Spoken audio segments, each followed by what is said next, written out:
하나 먹고 싶은데. 드세요. 네. 저는 일단 이런 거 사실은 못 먹거든요. 아, 그래요? 영상 내용을 담으시라고 쓰는 거예요. 제가 가진 그 질환이 당원병이라는 건데 네. 국내에 한 300명 정도 있거든요. 저보다 이제 나이 많으신 분들이 생존에 계신 분들이 한 10명, 15명 요 사이 정도 되세요. 그래서 제 나이가 지금 이제 90년생인데 저보다 이제 2살, 3살 많으신 분이 대학병원에 거의 1년 동안 누워 계신 분도 계시고 잠깐 갑자기 부담스러운데요, 이 먹기가. 아니요. 그래서 이게 식단 관리를 되게 잘해야 되는 질환이라서 네. 밀가루 들어가거나 탄수화물을 많이 섭취할 수 없고 당류는 아예 먹을 수가 없어요. 사회생활을 하다 보면 당연히 카페도 가야 되고 밥도 그렇죠. 먹어야 되고 하잖아요. 그래서 어쩔 수 없이 이런 상황에 놓이면은 맛은 봐요. 아까 맛만 보는 정도. 맛 보는 정도. 저는 전혀 개의치 않고 일단 드시면 됩니다. 근데 갑자기 먹기가 너무 불편해졌는데 이렇게 먹으려 하는데 갑자기 스토리를 꺼내셔가지고. 죄송해요. 대표님의 그 사업을 시작하게 된 계기 이게 아, 조금 네. 궁금합니다. 저는 원래 사업하던 사람은 아니었는데요. 원래 2021년도까지 제가 부동산 투자를 굉장히 많이 했어요. 2019년에 제가 결혼하게 됐는데 그때부터 투자를 되게 많이 했고 꽤 잘 했었던 것 같아요. 그래서 사실 부동산으로 제가 강의 요청도 왔었고 책도 내긴 했었거든요. 그러다가 2022년 하반기부터 2023년도 들어서 금리가 너무 많이 오르게 돼요.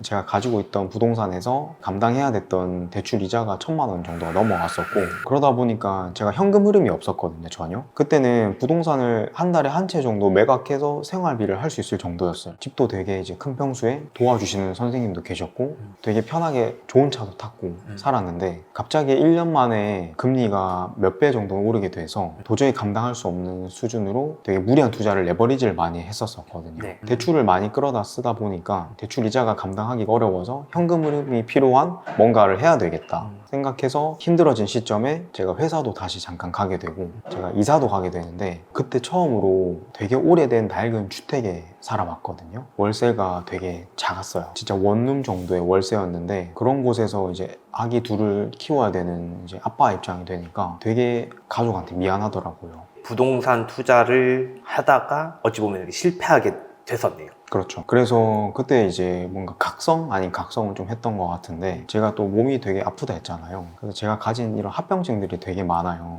통풍, 뭐 골다공증, 신장 결석, 최근에는 뭐 메니에르 병이라고 하는 뇌에 되게 어지러운 뭔가 이런 증상이 생기는 질환도 있고 그 외에 뭐 간에 이제 종양도 있고 이런 되게 합병증들이 많은데 그럼에도 어쨌든 돈을 벌어야 살아내잖아요. 그래서 어쩔 수 없이 회사에 취직했는데 다시 회사에 그 출근하는 길이 주차를 하고 나서 한 30분 정도 걸어서 들어가야 됐거든요. 갑자기 통풍 증상이 딱 올라와서 그 30분 거리를 거의 1시간 동안 걸어서 가야 되는 상황도 있었어요. 근데 뭐 어쩌겠어요. 일단 돈을 벌어야 되니까. 그래서 어쩔 수 없이 회사를 다니면서 이런 이커머스 사업을 같이 시작하게 됐거든요. 그때가 제가 이제 열심히 하게 된 계기였었어요. 그렇게 해서 지금까지 이제 흘러져 오고 있고 2024년도부터 제가 꽤 괜찮은 성과들을 이커머스에서 냈거든요. 처음에는 구매 대행으로 시작했는데 구매 대행 제품 하나만으로 월 매출 1억 정도를 달성하고 그 이후로는 이제 사입, 브랜딩을 해서 저만의 제품을 만들어서 판매를 했던 것 같아요. 그러는 와중에 이제 되게 힘들었죠, 계속. 최근에는 이제 아파트로 이사도 왔고 했지만 최근에 2년이 저한테는 되게 힘들었고 아마 앞으로도 건강은 계속 조금씩 더 안 좋아질 예정이라 가지고 그럼에도 불구하고 또 열심히 살아야 되는 것 같다는 생각을 합니다. 또 혈당 관리를 3시간마다 이제 혈당이 떨어지지 않게 유지를 해줘야 돼서 제가 생옥수수 전분을 계속 먹어줘야 되거든요. 아까 마셨던. 네네. 네. 그러다 보니까 그게 3시간 간격으로면 하루에 거의 8번을 먹어야 돼요. 자면서도 사실 새벽에 일어나야 되고 새벽에는 좀 더 혈당이 좀 더 오래 유지되긴 하는데 그러면은 중간에 알람을 맞추세요? 그쵸. 그래서 그 알람을 되게 힘들 땐 사실 못 듣고 그냥 자버리는데 네. 그러면 저혈당이 깊게 빠지게 되고 몸이 또 안 좋아지는 그런 악순환에 빠지는 거죠. 그래서 이런 합병증들이 많이 생기게 된 거고 그리고 어쩔 수 없이 회사 생활을 오래 하는 건 힘들었거든요. 되게 힘드셨을 것 네. 같아요. 블로그 좀 봤거든요. 아, 이 편을. 보셨어요? 네. 네, 쭉 봤죠. 너무 인상 깊었던 얘기가 남들이 20분 걸어가야 될 거를 1시간 걸어간다 했잖아요.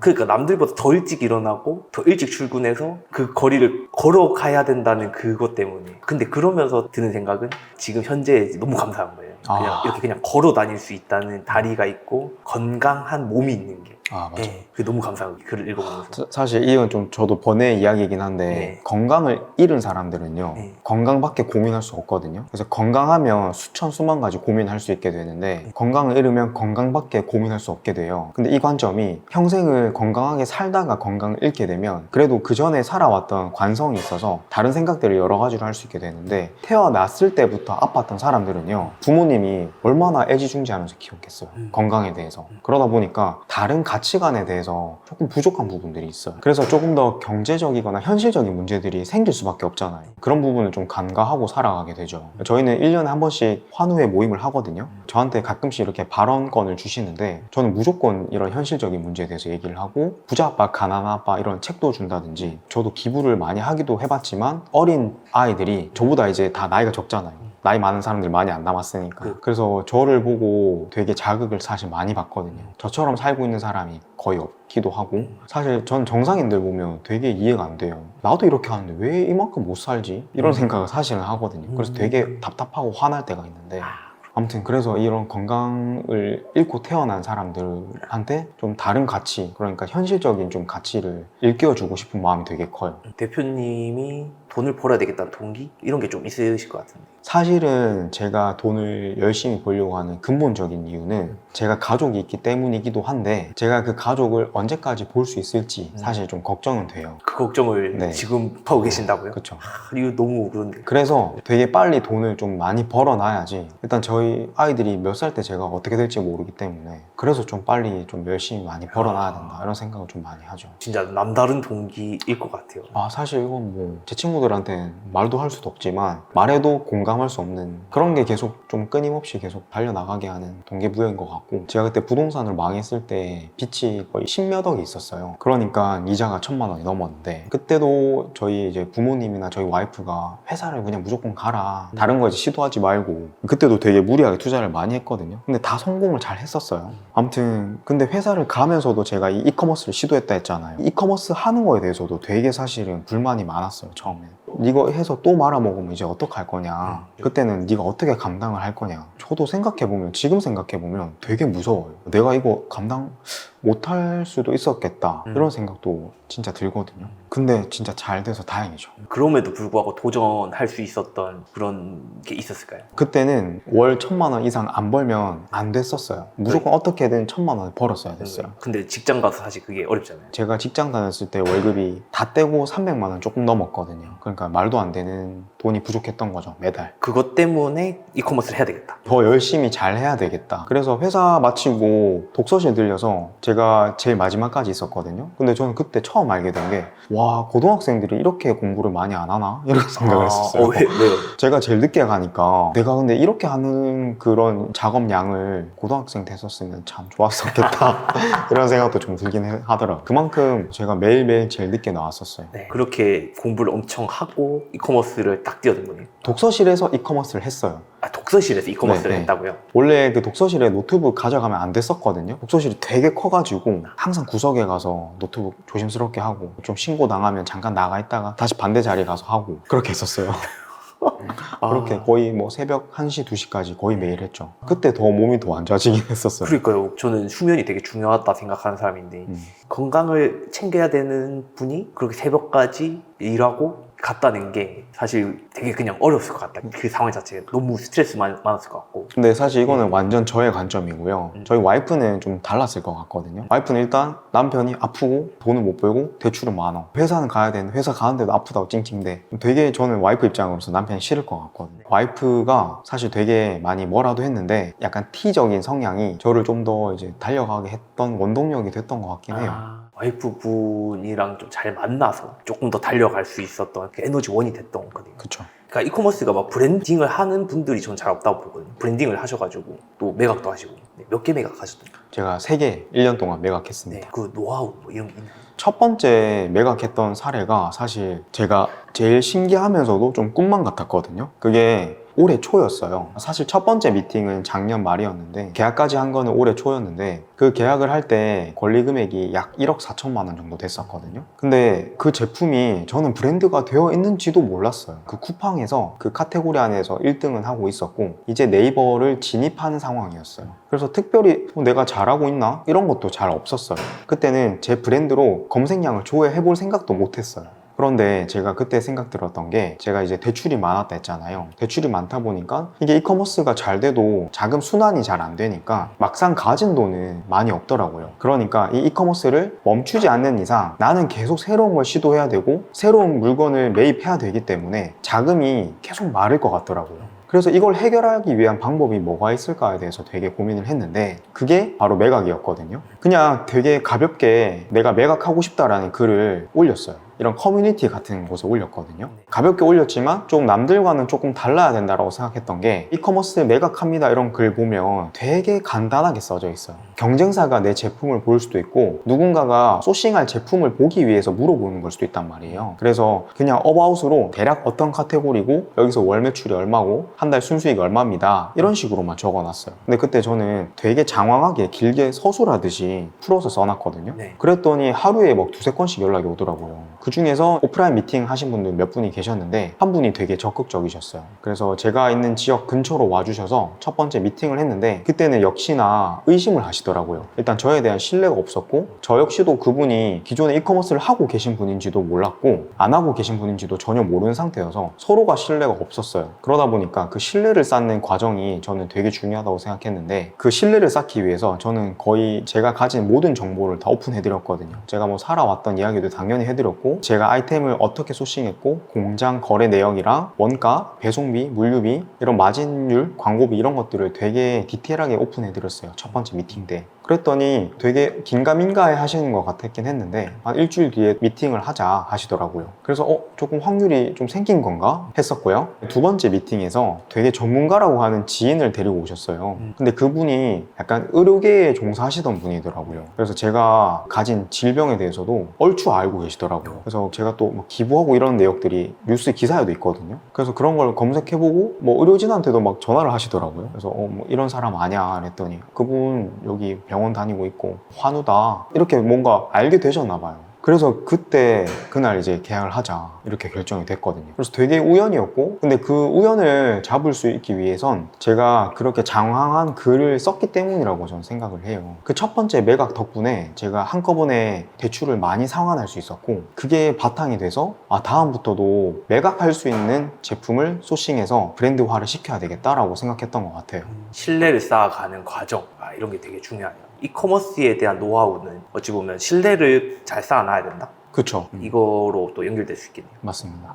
두 번째 매각 사례는 시니어를 대상으로 한 용품이었어요. 근데 시니어들은 이 자본 시장에서 되게 오랫동안 이제 일을 많이 하셔서 자본을 축적하신 분들이 되게 많다라고 생각을 했거든요. 그래서 어떤 취미를 하더라도 비싼 거, 이제 아이템을 좋은 거 갖추시고 하시는 분들이 많잖아요. 저희 아버지도 그렇거든요. 그래서 그런 수요층을 좀 겨냥해서 만들었어요, 제품을. 그 제품의 소구점, 그러니까 판매 전략은 시니어들을 위한 고급 브랜드였거든요. 근데 그게 잘 먹혀 들어갔는데 당연히 저보다 자본이 많은 업체들이 되게 많이 이 시장에 들어왔었어요. 그래서 초반에는 되게 고전을 했는데 제가 초반에 진입할 때 네이버 카페를 같이 키웠었거든요. 이 시장이 커지기 이전에. 그러다 보니까 제가 이 카테고리에서 네이버 2등 하는 카페를 운영하고 있었어요. 근데 그 카페 안에서 저희 제품을 링크시켜서 판매하고 있었던 거죠. 추후에 시간이 지나고 나니까 경쟁사들이 이런 플랫폼이 없을 거잖아요, 대부분. 본인만의 플랫폼이 없기 때문에 제가 아마 매출을 많이 냈던 거에 대해서 되게 신기하게 생각했던 것 같더라고요. 그래서 어떠한 큰 업체가 이제 이 시장에 들어오려고 자기네들은 여기 초기 발주를 2억 정도 할 건데 저희 카페에 이제 제가 매니저로 있었어요. 카페 매니저로 저한테 연락이 온 거죠. 나는 이런 브랜드를 이제 런칭할 거고 우리는 이런 브랜드인데 우리가 초기에 2억 정도의 투자금으로 초기 자본으로 시작을 합니다. 장기적으로는 한 10억 이상의 투자금을 여기다가 쏟을 계획인데 여기 카페에서 적극적으로 좀 활용을 하고 싶다. 그러면서 이 네이버 카페를 인수하고 싶다. 이렇게도 얘기를 하시는 거예요.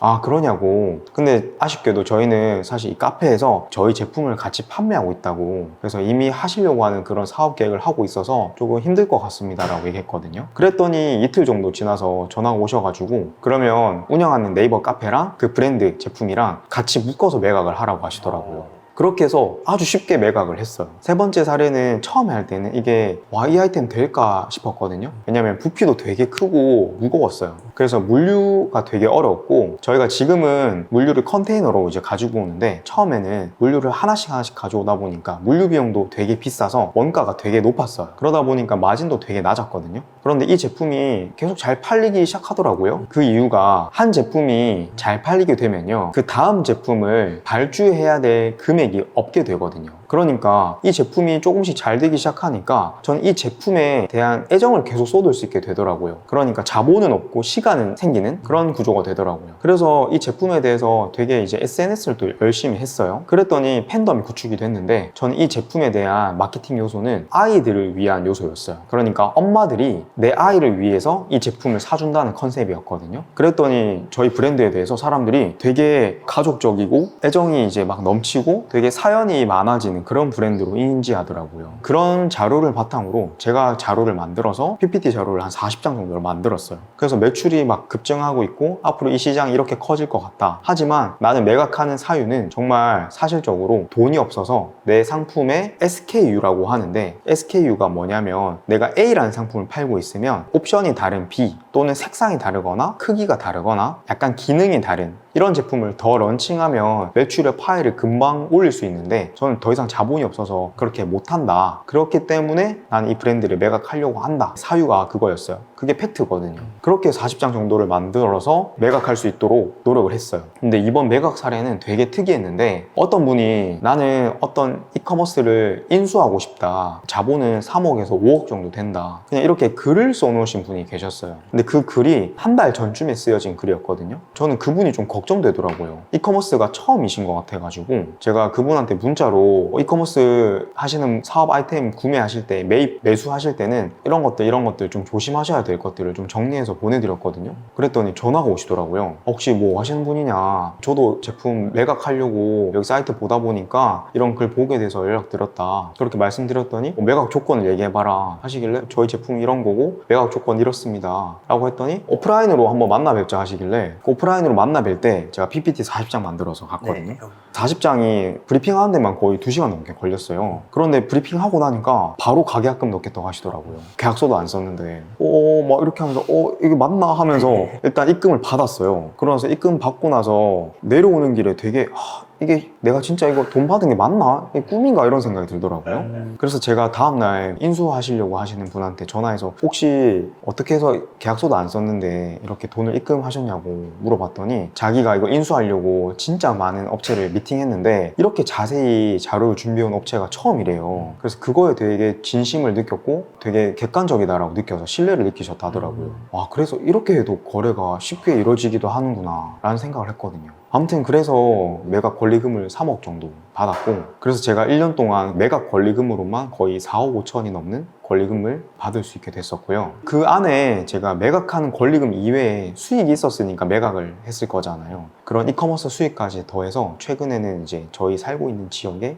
가장 좋은 아파트를 매수하게 됐습니다. 바닥으로 갔다가 다시 이제 조금씩 수면 위로 이렇게 올라오고 있고, 아직도 대출은 좀 남아서 열심히 빚도 갚아 나가야 되는 과정이고, 저는 제가 잘하고 있다고 생각은 하진 않는데 그래도 제가 할 수 있는 최선은 다하고 있다고 생각하거든요. 제가 이 영상에서 꼭 해주고 싶은 얘기는, 처음 시작할 때 어떤 방향을 정해놓고 시작하는지에 따라서 1년 뒤, 2년 뒤가 확실히 달라지고, 이커머스를 지속하기 위해서, 그러니까 지속성의 관점으로 시작할 때 고민을 하셨으면 좋겠어요. 저는 그 지속성에 대한 방법이 스몰 브랜딩을 한 후에 매각하는 게 이커머스를 장기적으로 지속할 수 있는 유일한 방법이라고 생각합니다. 이커머스 하시는 분들이 꼭 이 영상을 봤으면 좋겠네요. 지속성에 대해서 분명히 고민하고 계실 거거든요. 유튜브를 이제 시작을 하셨잖아요. 앞으로 2편, 3편, 4편이 쌓일 건데 어떤 노하우를 좀 담으실 생각이에요? 먼저 당연히 첫 번째 영상에서 조회수가 조금 잘 나왔으면 좋겠어요, 사실. 그리고 첫 번째 영상을 보시고 궁금한 점 댓글로 많이 남겨주시면 제가 2편, 3편, 4편 제작하는데 큰 힘이 될 것 같고, 제가 이렇게 스몰 브랜딩하고 매각하는 과정들 전반적으로 좀 담을 예정이고, 4화부터는 조금 더 전문적인 내용을 넣고 싶은데 그때까지 영상을 제작할 수 있도록 많은 응원과 댓글 좀 부탁드리고 싶습니다. 다음 영상에서 재미난 이야기를 한 번 더 들려주셨으면 좋겠네요. 네, 감사합니다. 그럼 여기서 영상 마무리하겠습니다. 네, 오늘 고생하셨습니다.